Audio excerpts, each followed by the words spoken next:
దూకుడు మీదున్నారా? ఆయన దూకుడికి మంత్రులు సైలెంట్ అయ్యారా? వైసీపీని తట్టుకోలేకపోతున్నారా? వైసీపీ నేతలు కూటమి సర్కార్పై విమర్శలు గుప్పిస్తున్నా పట్టించుకోవడం లేదా? కేవలం ఒకరిద్దరు మంత్రులు మాత్రమే ఫైర్ మోడ్లో పనిచేస్తున్నారా? ఈ విషయంలో మంత్రుల పనితీరుపై, వారి మౌనంపై సీఎం చంద్రబాబు సీరియస్గా ఉన్నారా అంటే అవుననే సమాధానం వినిపిస్తోంది.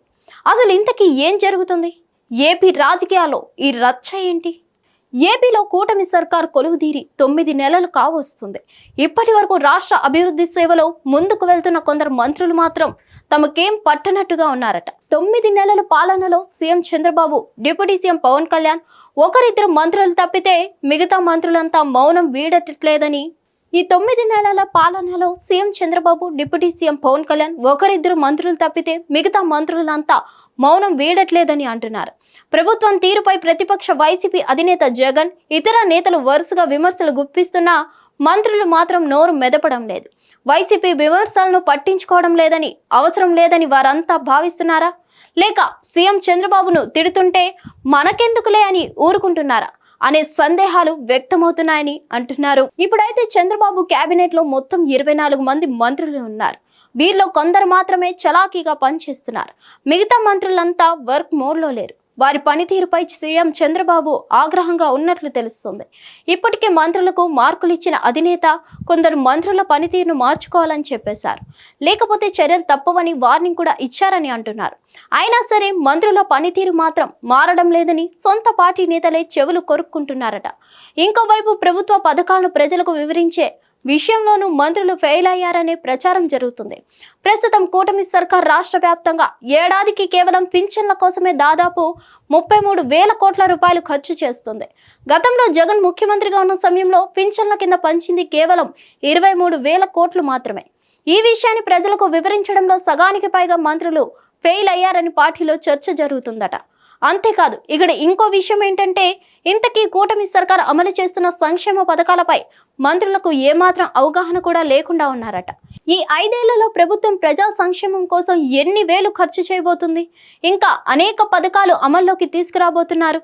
అవన్నీ అమలు చేస్తే ప్రభుత్వానికి తిరుగుండదని సీఎం చంద్రబాబు లెక్కలు వేసుకుంటున్నారు.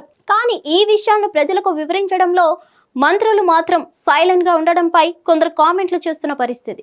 అయితే ఈ విషయాన్ని ముందే గుర్తించిన వైసీపీ ప్రభుత్వాన్ని ఇరుకున పెట్టే ప్రయత్నం చేస్తుందని టాక్ వినిపిస్తుంది. నిజానికి టీడీపీ ప్రతిపక్షంలో ఉండగా పయ్యావుల కేశవ్ చాలా యాక్టివ్ గా ఉండేవారు. కానీ ఇప్పుడు కనీసం కనిపించని పరిస్థితి. మీడియా ముందుకు వచ్చేందుకు కూడా సుసేమిరా అంటున్నారట. ఇంకోవైపు మరో కీలక మంత్రి వంగలపూడి అనిత అడపదడప కనిపించిపోతుంది. హోంమంత్రిగా ఛార్జ్ తీసుకున్న సమయంలో ఆమె చాలా యాక్టివ్గా ఉన్నారు. కానీ deputy CM Pawan Kalyan comments తర్వాత ఆమె సైలెంట్ మోడ్ను కంటిన్యూ చేస్తున్నారు. మరో మంత్రి ఆనంరామ్ నారాయణ రెడ్డి, ఇతర మంత్రులంతా మౌనంగా ఉంటున్నారు. ఇక మంత్రి అచ్చెన్నాయుడు ఇంతకు ముందు ఉన్న స్పీడ్ను ఇప్పుడు చూపించలేకపోతున్నారని ప్రచారం జరుగుతుంది. మరోవైపు మంత్రి నారాయణ రాజధాని అంశం తప్పితే ఇతర విషయాలను అస్సలు ప్రస్తావించడం లేదు. మరోవైపు మౌనంగా ఉన్న మంత్రులు ఒకవైపు ఉంటే, మరికొందరు మంత్రుల పనితీరు మాత్రం చాలా బాగుందని అంటున్నారు. ప్రస్తుతం జలవనరుల శాఖ మంత్రిగా ఉన్న నిమ్మల రామానాయుడు పనితీరుకు తిరుగులేదట. ఇక మంత్రి అగనాని సత్యప్రసాద్, గొట్టిపాటి రవికుమార్, డోల బాల వీరాంజనేయులు, కొలుసు పార్థసారథి వంటి నేతలు తమ శాఖలపై పట్టు సాధించారట. కానీ మిగతా మంత్రులు మాత్రం మమ అన్నట్లుగా వాళ్ళ పనితీరు ఉందని చర్చ జరుగుతుంది. అసలు ఏ మంత్రి ఏ శాఖకు ప్రాతినిధ్యం వహిస్తున్నారో ప్రజలకు కూడా తెలియదని ప్రచారం సాగుతుంది. అయితే మంత్రుల వద్ద పిఆర్ఓలు మంత్రులకు సమాచారం ఇవ్వడంలో పూర్తిగా ఫెయిల్ అయ్యారని టాక్ వినిపిస్తుంది. మొత్తంగా కూటమి సర్కార్ ఒక్కో అడుగు ముందుకేసుకుంటూ మెరుగైన పనితీరును కనబరుస్తున్నారు. ఇక ఈ విషయంలో మంత్రుల తీరుపై సీఎం చంద్రబాబు కూడా సీరియస్ గా ఉన్నట్లు తెలుస్తోంది. హిట్ టీవీ యాప్, ఇందులో short news, live news, entertainment shows, movies, digital magazines తో పాటు మీ జిల్లా వార్తలను కూడా ఫ్రీగా చూడొచ్చు. అంతేకాదు, కేజీ నుంచి పీజీ వరకు విద్యార్థులకు స్కాలర్షిప్ కూడా అందిస్తున్నాం. ప్రతి వారం 10 మందికి లక్కీ డ్రా ద్వారా ఒక్కొక్కరికి 10,000 రూపాయలు అందిస్తున్నాం. ఇంకెందుకు ఆలస్యం, వెంటనే హిట్ టీవీ యాప్ ని డౌన్లోడ్ చేసుకుని ఫ్రీగా ఎంటర్టైన్మెంట్ పొందండి. Hit TV app. Hit TV app. Please download hit TV app. Hit TV app ని ఫ్రీగా డౌన్లోడ్ చేసుకుని ఎంజాయ్ చేయండి. మీకు నచ్చిన ఎంటర్టైన్మెంట్ కోసం హిట్ టీవీ యాప్ ని ఫ్రీగా డౌన్లోడ్ చేసుకుని ఎంజాయ్ చేయండి. హిట్ టీవీ యాప్ ని డౌన్లోడ్